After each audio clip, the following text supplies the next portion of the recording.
Before I start with the video today, I would like to apologize for the great gap I've had from the last video and this video today, because the culprit is the holidays and everything, the Christmas on the 25th, New Year, and the Orthodox Christmas, which we celebrate here in Serbia. It's on the 7th of January.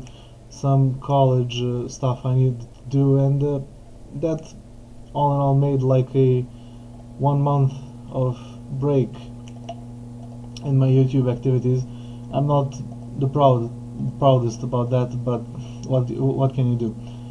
Anyways, I would like to talk about a observation one of the people I've subscribed on YouTube made, that a republic is not eternal. A republic is always replaced by a more dictatorial kind of government. And upon hearing that observation for the first time, I was somewhat skeptical of it, but then after I thought about it a little more, I realized and understood that that observation was completely correct. Every republic in history that was until like the 1900s was very short in its life. Athens was a fairly long democracy, but it was replaced by the Romans. So not only the Romans, first the Macedonians, then the Romans. You understand. If you know history, you know what I'm talking about. It didn't survive, and since the time of Athens, very little republics, or almost no republics, were in place until the Venetian Republic, which was technically a republic, but it was still, how would I say it? It was a republic, but you elected a man who was technically a dictator. It really was a fairly odd,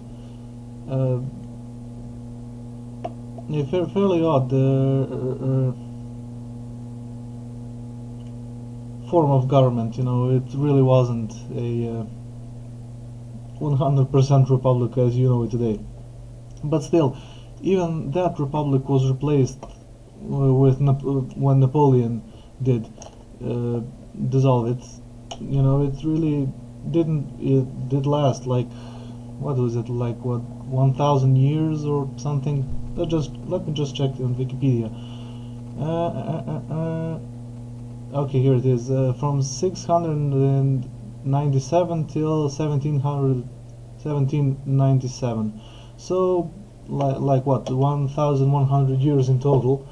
It is really a long standing, but it still is dissolved later and put into the Kingdom of Italy and Yugoslavia or whatever.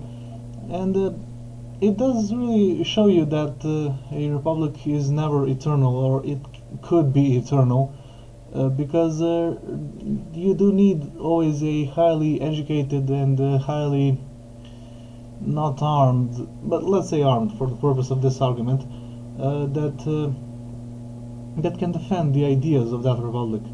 And from that, I can, from one side, understand why the people in America are so armed, with guns and everything. You do need a fairly large amount of gun-armed people to save the republic from becoming a dictatorship. And then again, on the other side, like the UK, it has been a kingdom since the very first days of becoming a kingdom. The Kingdom of England, the Kingdom of the Great Britain, and the United Kingdom. It was a kingdom from the beginnings, and people who live in a kingdom, you are sure that yes, it could change, but in the most opportunity, the kingdom could not slip into dictatorship, because technically a kingdom is an absolute monarchy. So how worse can you get from an absolute monarchy? you know, don't quote me on this, but you know what I'm trying to talk about. You know, if you are in a democracy, and any attempt of removing it is bad. But when you live in a kingdom where there is no like freedoms, you know how worse can it get. I do understand that the UK is a democratized country and everything, but the only way the UK can go is either A, into a republic, or B, into a dictatorship. So they can go both ways, but you know, why would it? You know, it is really most of people in Great Britain like it that way, and you don't need to be afraid of, well, what if when you're in a republic, you know, you fear a dictator, and when you're in a kingdom, you don't fear a dictator because the king is technically a dictator. So, you know, historically speaking, that man and his observation is completely right. You know, even if you look at the sci-fi movies of the future is always represented as a dictatorial, total dictatorship, not the limited dictatorships of military coups, but you know, total dictatorship. Just look at the Starship Troopers. You know, the Earth in itself is a dictatorship, not every country individual, but it is one country under a military dictatorship. You know, any discussion of future forms of authority don't really give out, you know, a lot of republicanish ideas for the future. It mostly shows a very dictatorial future for the Earth, and I don't know really. I don't want to dabble in it if it is the way of the future or something like that. In any ways, you know, it is better to have, for me at least, to have a military dictatorship than a corporate dictatorship. You know, a government monopoly is still a lot better than a privately owned corporate monopoly, at least for me. And I will dabble in that in some future video, I hope, when I find the time.